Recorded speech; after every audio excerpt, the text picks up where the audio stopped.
Good morning India. दोस्तों नमस्कार।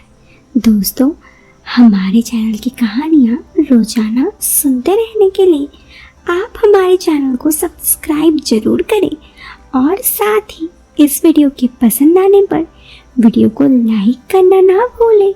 चलिए अब इस कहानी को शुरू करते हैं।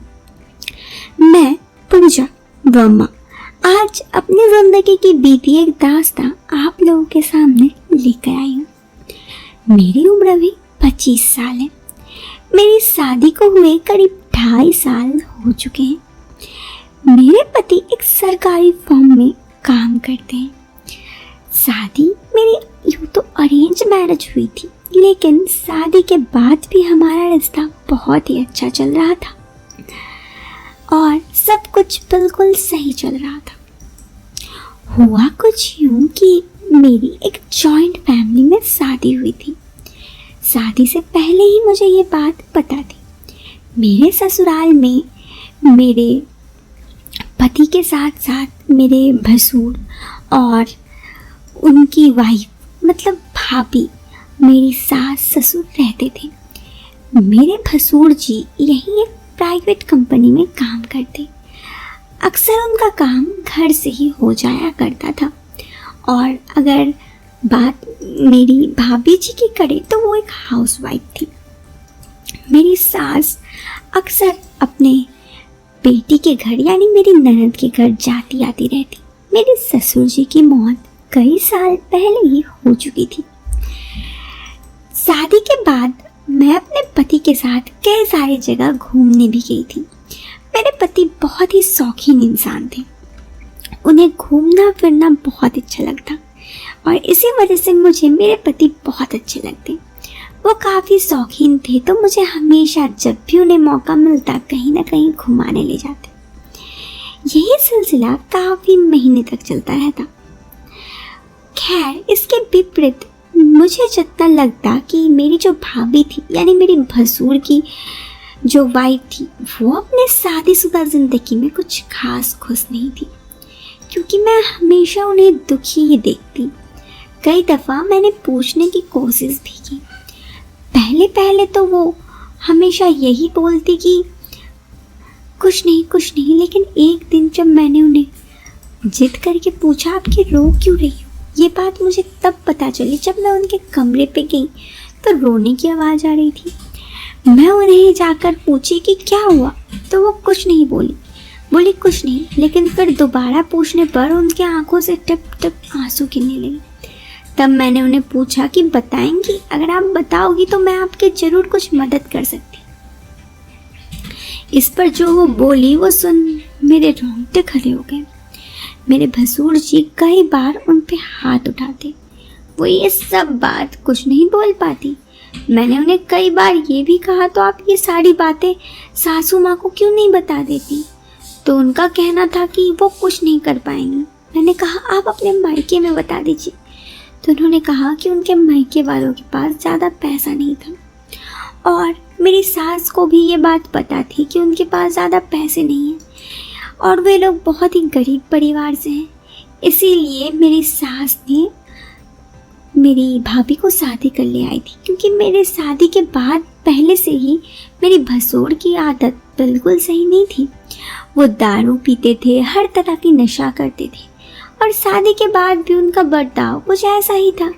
इसी वजह से वे लोग इनका शादी करके तो लाए थे, लेकिन भसुर जी भाभी पे हाथ उठाते थे, तब भी कोई कुछ नहीं कहता।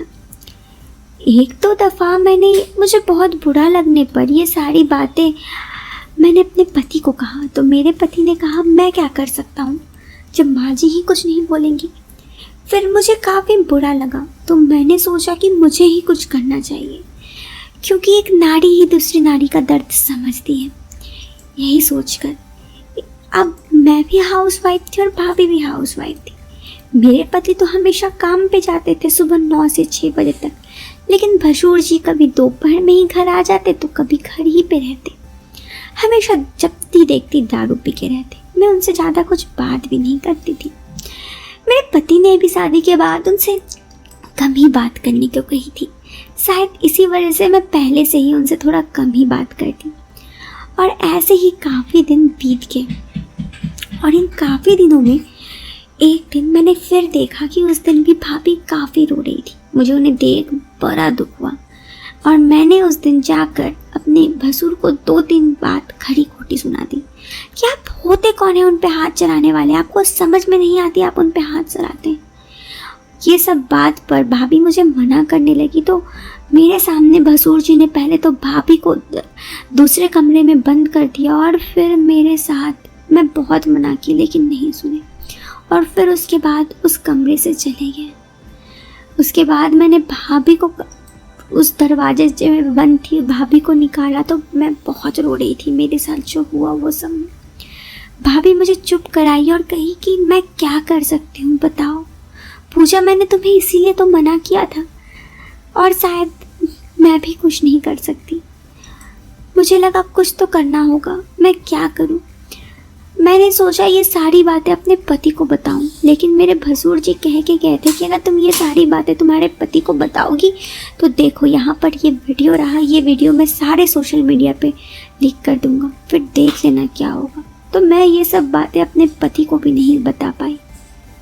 काफ़ी दिनों तक मैं बहुत ज़्यादा डिप्रेशन में गई क्योंकि भसुर जी दूसरी बार भी मेरे साथ कुछ ऐसा ही की।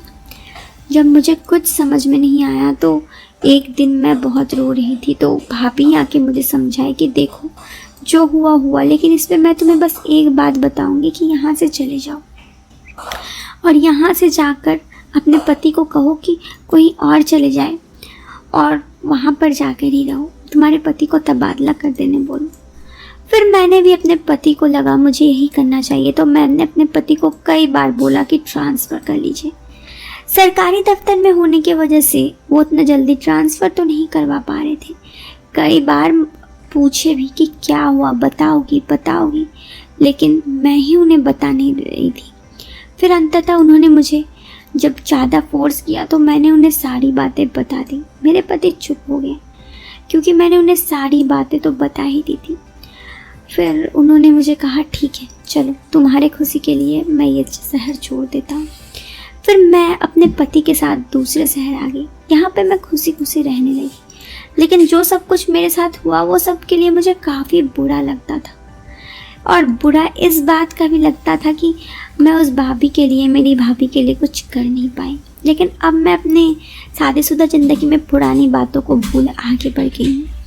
यहाँ पर आए हुए मेरी 1 साल हो गए हैं नए शहर में और मैं अपने पति के साथ बहुत खुश हूँ।